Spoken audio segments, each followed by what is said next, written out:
Should New York City have to worry about the prospects of having another historically non-snowy winter? I think that the answer to that question is yes. I think there is a chance that New Yorkers have to really worry about this potential lack of snowfall that we have in this winter and explore how I personally think that it's going to be a below 10-inch winter in the city. And obviously, a lot of what I said only applies to the city. New York, I was wrong with the 9-inch comment earlier today, mainly because I can't do proper math. But New York is at 8 inches of snow as of right now. JFK 6.6, LaGuardia 7.2, Bridgeport 12.8. So many of these areas really don't have to worry about a lack of snow. Bridgeport had their least snowy winter last year with only 4.9 inches. Same for Central Park, who had only 2.3. Meanwhile, LaGuardia was tied for second worst with 3.4 inches. Kennedy had the second worst with 2.1 inches.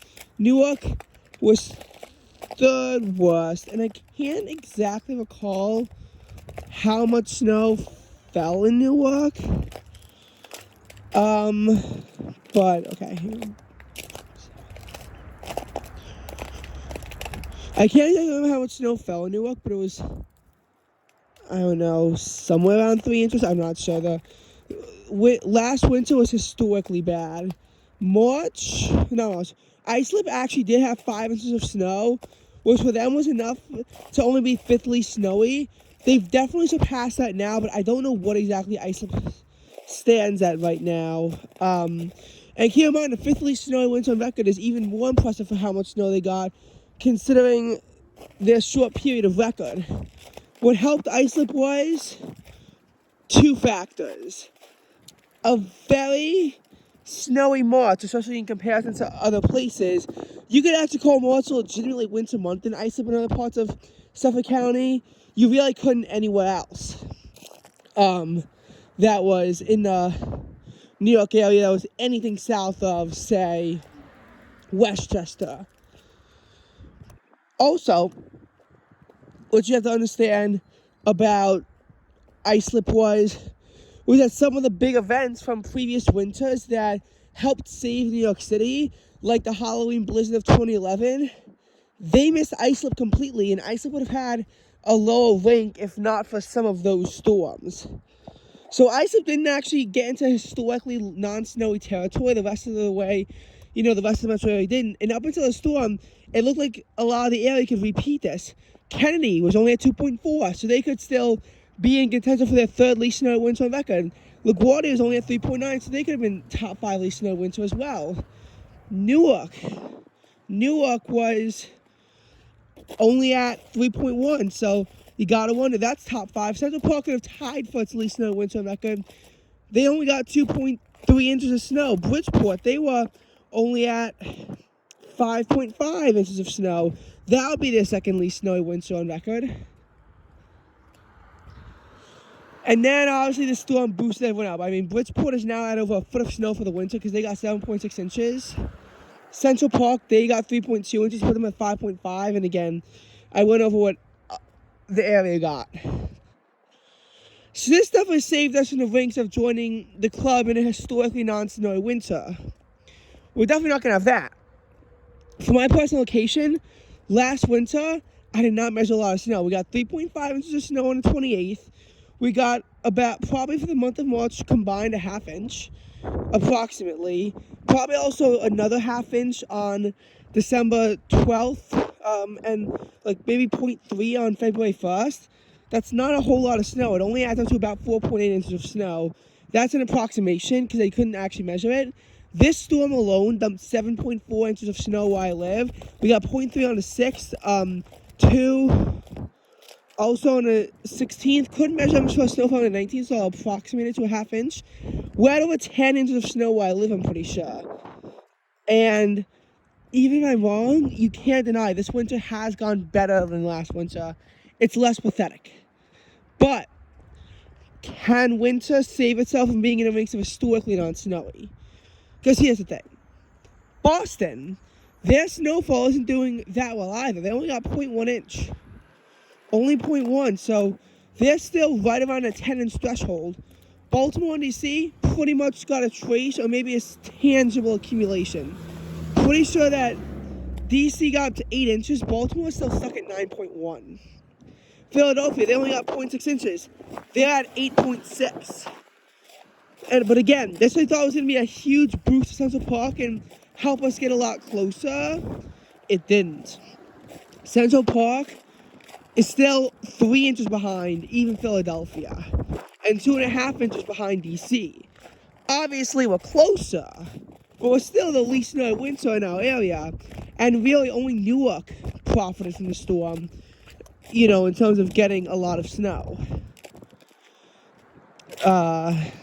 So that is that. You know, well, we actually finally had a winter storm. It was disappointing. Many factors can be attributed to this. Temperature stayed above 33 degrees throughout the entire storm. Central Park measured their liquid to be 0.77 inches. Normally that would be an 8-inch snowstorm, but obviously this wasn't the kind of storm that, you know, falls when temperatures are, say, already established below freezing. This was in marginal temperatures. The high temperature for the day did actually bust its way up to 41 degrees. So you know, like, it actually got a bit warm during this, and that helped to limit accumulation. What else helped was probably the snowfall rates not being quite as blinding as previously thought. I mean, like, and I know people adjusting the ratio to 7-1, but really something like 5-1 would have been more accurate for this storm. Also, the super warm ground temperature in Central Park not helping us out.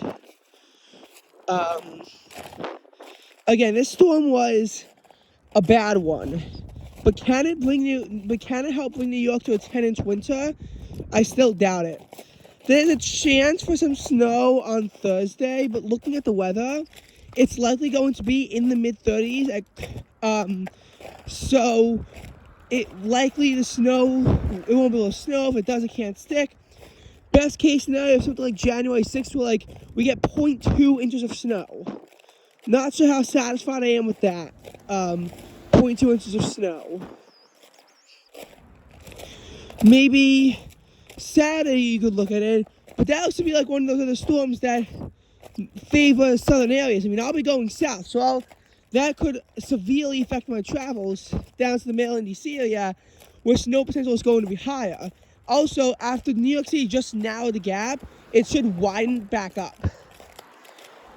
That storm, I think, could give New York City a solid inch or two, but I'm not getting my hopes up that high for that storm to help us up to 10. I think that storm might bring us up to 7 inches if we're lucky. 7 inches of snow, which isn't terrible, but I would like more.